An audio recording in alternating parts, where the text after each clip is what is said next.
వృశ్చిక రాశి వారికి ఆదాయం 11, వ్యయం 5, రాజపూజ్యం 2, అవమానం 6.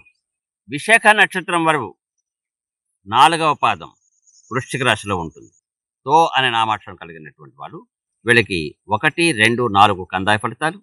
అనురాధ 4 పాదములు ఇందులోనే ఉంటాయి. నా, నీ, ను, నే అనే నామాక్షరాలు కలిగినటువంటి వారు కందాయ ఫలితాలు 4, 0, 2. జ్యేష్ఠ 4 పాదములు ఈ రాశిలోనే ఉంటాయి.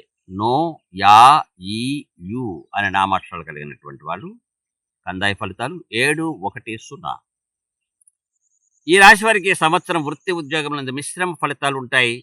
గౌరవ మర్యాదలకు భంగం కలిగే అవకాశం ఉంది. ప్రయత్న కార్యములు జరగకపోయేటటువంటి అవకాశం ఉంది. కోపం అధికంగా వచ్చే అవకాశం ఉంది.